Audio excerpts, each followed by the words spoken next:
me start with this. Introduced December 23rd. Yeah. New head coach at Norfolk State. How would you describe everything since that point?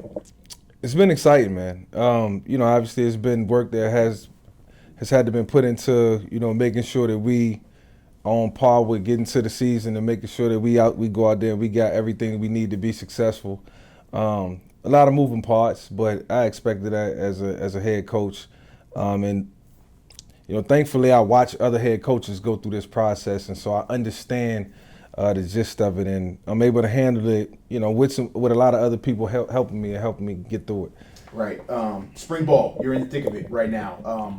What are you hoping this team accomplishes in these few weeks of spring ball leading up to the spring game? Yeah, coming out of spring ball, I hope that they come out feeling like they're a better team, than what they were when we first started spring ball. And, obviously looking back on last season, I always try to reference that because I think it's important to look at where you come from. And so, just trying to set higher standards. And, I feel like the guys now believe in themselves and believe in their abilities, and we're just trying to bring it out of them. So, just trying to spend as much time as we can, coaching the person and the player. In terms of the day-to-day grind, right? Creating practice plans, watching film, staff meetings. How has all that been for you? Because there's I'm the head coach, and then there's the day-to-day, I gotta get this meeting done. What has it been like? I mean, it's been, surreal in a sense. Like I said, I've watched head coaches go through, a whole day of practice and what it all consists of. And so, whether it's a staff meeting, whether it's position meetings or whether it's putting schedules together, we get it, we understand it, we know exactly what to do and how to do it. It gets done efficiently, and when I walk in here in the morning, everything is already laid out. So we make sure we put the time into it, and we don't leave out this building until it's done. Just your background, man. Let's get into just Newport News, obviously born and raised. Explain how much that means to you to be rooted in this area, and now you're here in the 757. Yeah. I mean, to be back home, to be, from Newport News, 30 minutes away from here, it just feels like home all across the board. I'm able to, visit family, see family members that I haven't seen in a long time. It almost reminds me of when, I was growing up here and, always setting lofty goals. My dreams consisted of me making it to a certain level in life right over there in Newport News. And so now I get a chance to help these young men visualize and then try to take the approach of what it's going to take to become what they want to become and what they want to get out of football. That was my message today. Just think about what you want to get out of this as you go through the day. What is it? What's moving you? What's driving you? What's making you want to come every day at 4:45? What's the motor? You talk about family, friends and family.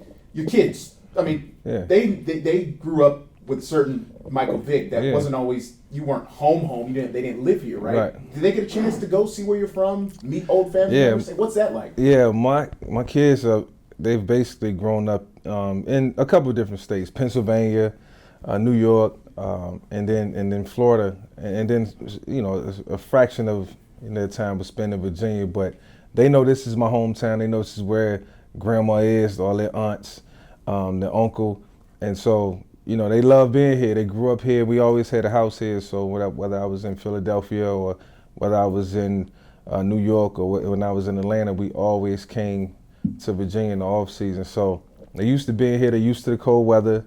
I think they appreciate being here, and they know my love and affection for the place I call home.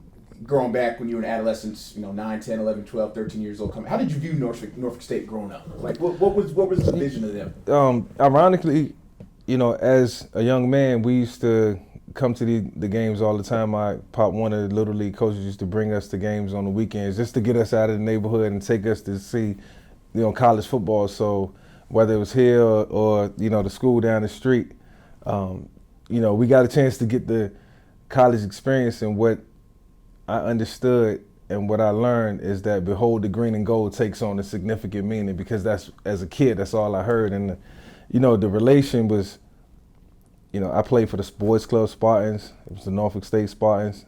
They was green and gold. I was green and gold. And so we got a full circle moment right now, being back in the green and gold. Right. That's why my pop won the championships, by the way. Okay, all right. The Spartans, so we'll see if that runs parallel. I want to get into some just kind of college football general landscape stuff. Roster management. Where do you fall on in terms of balancing recruiting high school kids and taking transfers? How will that look for you and your staff? I mean, I think we got to talk about it. It's a lot of, moving parts when it comes to bringing players in now. I mean, you got the portal, you got kids coming out of high school, and it all depends on what you're looking at and how you want to, lay out the 3 to 4 year plan for a young man's future. I think that's very important before you dive into it. And so, I try to communicate with my coaches as far as what their needs are, what our needs are. I almost look at myself as the general manager of the team. I really understand talent and know what it's supposed to look like, but I do lean on my coaches to make sure that I'm getting what they need to fit the scheme. And so you just can't jump out there and take players. But I'm also a big fan of development. So, a guy might like something that you can put into him and make him a lot better, and that's what we're all about. In terms of just big overarching picture, how do you view college athletics landscape right now? Like the portal, it's so different compared to when you came up. When you declared for Tech, like you were going to Tech. Yeah. You were going to be at Tech. I don't 3 even. to 4 years. Yeah. Like what? Can you wrap your brain around this movement and all this stuff? I mean, it's just a different brand of college football now. I think it gives these young men the opportunity to, chart their own path. It's almost like you play well, you get paid.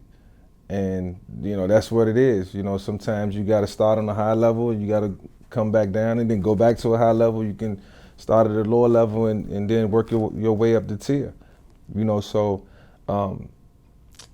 I can't fathom, what this moment is like as a player. I can only appreciate what they're going through and try to help them navigate it. Lost my place here. Oh, how do you, feeding off that, how do you build culture in this era? Because it is like, how do I build culture? Like it's you build culture. Windows. Yeah, you build culture naturally. You build culture just off your energy. You build culture off your standards, off what you feel like should be the way we operate every day. We operate in the tangible, not as complicated setting. We want to make sure that what we're doing, fits the mold of where we're trying to go. And, it's just a championship mentality. And our culture consists of championship and what it takes to get there. So if it's a bunch of rules that exist under that championship genre we creating, then that's what we're going to follow. And so that's how our culture being created. You walk in, you see, my players that come hang around, they ask questions. They want to know how we going to build culture because they might be football coaches one day. So I got to set the standard for them. When it comes to, this is still falling under like NIL recruiting, reaching out to Norfolk State alumni, networking, building a collective, what do you think the reception has been like so far? Just conversations with general people you've had. I mean, I connected with people in the community and try to develop the relationships, but, my job is to coach this team, first and foremost. Everything else that comes along with it, I just kind of take it day by day and deal with it. But as far as the things that I have no control over, I try not to feed deep into it. What I do have control over is how these young men come and how they, delegate and how they communicate and how they put forth their effort every single day. That's all I'm worried about. Message to Spartan Nation, all these months after your introduction, we're still ways off from season, but do you have a message for Spartan Nation at this point in time? I mean, my message is, great things are right around the corner. It gets greater later. It hasn't been the best of times, but what we're trying to do is change the culture and, hopefully compete for something that's never been done before in the Norfolk State era, and that's, a MEAC championship. And so we set those goals. That's something that we want to try to do. So everybody just show support and make sure you get your tickets. I want to get into you the kind of the raw coaching stuff here. First, I'm going to do something. I'm going to throw out these names and just give me a sentence or two or a few words on what you learned from them at your point in time in your career. So give me a few words on Tommy Reamon. Coach Reamon, I learned the political side of life, politics. What do you mean by that? It's just politics and everything. I tell my kids that all the time. I tell my coaches, I tell friends, I tell family, it's politics and everything. And so, I think it's a good thing because it helps you navigate. It helps you understand your landscape of what you're dealing with and what's around. And Coach, from a young age, in every tier of life that I was in, told me that, you got to understand what's going on around you and what's going on, within your settings, and that's what's going to help you get through. And so I just always understood it, and I always appreciated it. Frank Beamer. Frank, just patience. I learned patience from Coach. Coach Beamer wasn't a rah-rah coach. Being in a coaching position now, I try to, what's my coaching style? What am I, all the coaches I had, what type of speeches they, some of my best coaches never gave the biggest rah-rah speeches. They was just always precise, and you understood everything that was coming out of their mouth. And so I think patience from Coach. Dan Reeves. Dan Reeves, confidence. Dan always gave me the confidence that I can do it. Look at things a certain way, believe in, what you see, trust your eyes, and, just have confidence in yourself. Andy Reid. Andy just overall just helped me become a well-rounded individual, helped me grow up as a man. Andy, I got with him when I was 29 years old, and, I think that's really when you're entering into your prime. And so, it's just a lot of highs and lows, and Andy just was always helping me to stay like even keeled. And if there was a time where I started to dip, hey, you gotta do things this way. I was never afraid to tell me the right things to do, and I always appreciate that. Last one, Mike Tomlin. Mike Tomlin, man, Mike was just, I learned that, energy. The energy you put out is the energy that you're gonna receive being around Mike. Everybody loved him. Our whole locker room, man, just appreciated the little 5 minutes that he gave us every morning. Sometimes less than that, but it's a good 5 minutes. The 5 minutes you get out of that team meeting in the morning, man, just it sets you on fire and gets you going. And so, I can see why he's been the coach in Pittsburgh for the last 18 to 20 years. Just moving on here too. In your younger years, you've admitted through various documentaries and publications, you probably made some mistakes as a young man. These are young men too you're coaching now. They might make mistakes too. So how much do you use your story and your experience to try to help them stay on track in the face of, temptation, doing things they might not be supposed to be doing? Yeah, I don't use my story for them. I use my experience. I think for them, it's important to understand that, you got to live life. And, of course, like I always tell them, you can make a mistake, just don't make it twice. If you make it and then you understand why you did it and you move on from it, then, it's merit to that. I can understand that. But if you continue to do the same thing over and over again, it's like we got a policy like, we just can't, the working relationship is not there. So that's how Mike Tomlin and Andy and Dan Reeves and Chip Kelly, these were their principles. And so I can only modern myself or my coaching style after some of the best that ever do it. And I've seen it work as a winning recipe. And so, and I know that's all through their experience, so I just try to lean on that. When it comes to the season, week-to-week preparation, game planning, stuff like that, I know spring ball is one thing, but how much are you looking forward to August and that season opener? That's the fun part, man. Looking forward to August and the season opener. I'm looking forward to each and every week. How our system will gradually change. It's funny, I was just having a conversation with one of our receivers, Eli Mitchell, and he asked me what was the toughest part about playing in the NFL, and I'm like, adjustments from week to week, how, we're constantly going to be, changing things and, without saying too much, but challenging them, from a mental standpoint to, understand like, we moving at a different speed. And so, just always be flexible. And just always know that we're going to always be looking to take advantage of what's being presented to us. Everyone's been asking you about the Delaware State matchup, obviously with D-Jack. I mean, what do you think that will be like?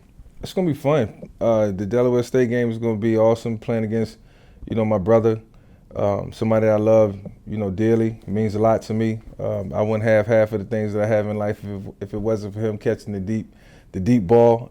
But, outside of that, he's a great friend, a loyal friend, a true friend. And, I'm happy he's in the position that he's in. And we both been talking about how we can make that weekend just exciting for everybody and just make it a fun week. I know he's working on some things on his end, trying to get the game with the link. We're trying to connect on that, trying to help each other fundraise and do other things. So we connect them behind the scenes to try to make sure that we have the best college experience that we can provide, for ourselves and for these young men. You're the biggest name leading an HBCU football program out there right now by far. Deion did it at Jackson State, and you've always said, you're not Deion, obviously. How much have you just had simple conversations, shout out for text, things like that with him? Have you leaned on him at all? Just last week, we text. I text and congratulate him on on all his accomplishments and his contract extension. Well deserved, and Deion's the type that. He texted me like 2 weeks ago, just like saying, Mike, I believe in you. You believe in yourself. I know you can do it. Just a vote of confidence. Like, kind of build your program to what you want it to be. Like, you got this. You know what I'm saying? And so, just a vote of confidence text out of nowhere.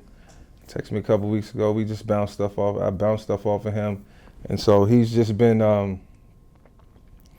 Truly a guy that I can lean on if ever I was in a sticky spot and need some knowledge. But, prime is prime, man, and he's big brother to a lot of guys like myself and Deshaun. Peninsula has produced so many coaches, like all of somewhat the same generation. Like Mike Tomlin, you got Mike London at William & Mary. You had Gerard Mayo, obviously. Yep, Gerard, with the Patriots. You got yourself. You got, did we say Tomlin? Yeah, we said Tomlin. And London. London. And there was other guys we even brought up, but it was like 7, 8 guys. Mm-hmm. Is that kind of just like, when you think about that, like how crazy is that? I never thought about that. Being honest, I just knew Mike London and Mike T. But I'm pretty sure, and then Gerard, who will be a head coach again at some point for somewhere, for some team. But yeah, man, I mean. How could you explain that, if anything, is what I'm saying? Hey, pay attention to detail.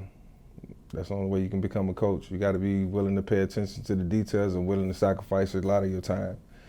And you got to know what you're doing as well. And so I think we've all been able to do that at some point. That's what's taken us this far. So I still got a lot of catching up to do. I'm the rookie out the bunch, but I'm excited about where we headed.